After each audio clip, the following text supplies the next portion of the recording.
With the onset of the COVID-19 outbreak, scientists the world over began their work to invent a vaccine for the virus.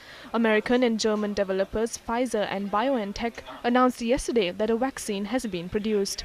A preliminary analysis has showed that this is the first coronavirus vaccine that can prevent more than 90% of people from getting COVID-19.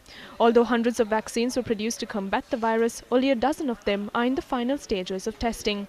Although a vaccine produced by the Oxford University was widely discussed in the past, this new vaccine produced by American and German developers Pfizer and BioNTech is the first vaccine to show any results.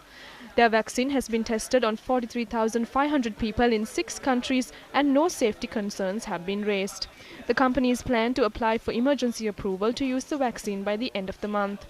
The American developer Pfizer announced that they hope to produce 50 million vials of the vaccine by the end of this year and 1.3 billion vials by the end of 2021. Meanwhile, in Sri Lanka, the Ministry of Health announced yesterday that a decision has been reached to vaccinate 20% of the population in Sri Lanka. However, it remains unclear as to which vaccine will be used for this purpose. If the vaccine produced by the Oxford University is accepted, the contract to produce the vaccine has been given to an Indian company. If they produce it, we will get 20% of it always. If we join the list of countries later, it will take us longer to receive the vaccine. So I think it is a good decision that was taken by the Ministry of Health.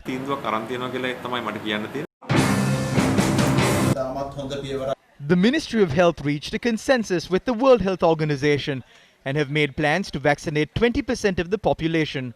We found out yesterday that a technical committee has been appointed for this.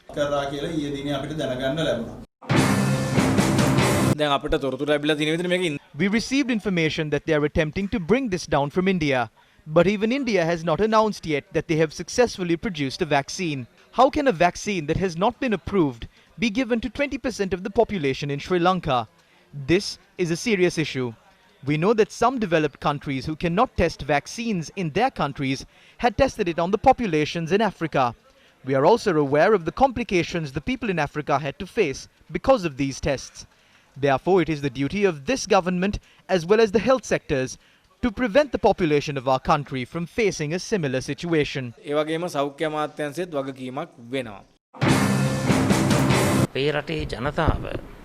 The people of our country cannot be used as guinea pigs to test these vaccines. Do you understand? A portion of the population of the country cannot be used to test this vaccine. These vaccines must be first tested, and after they are approved, then they can be given to the people of this country. We are strongly against Sri Lanka being used as a test ground for vaccines produced by international companies. Testing ground එක හැටියට ශ්‍රී ලංකාව පාවිච්චි කරනවට අපි තරයෙන් විරුද්ධයි.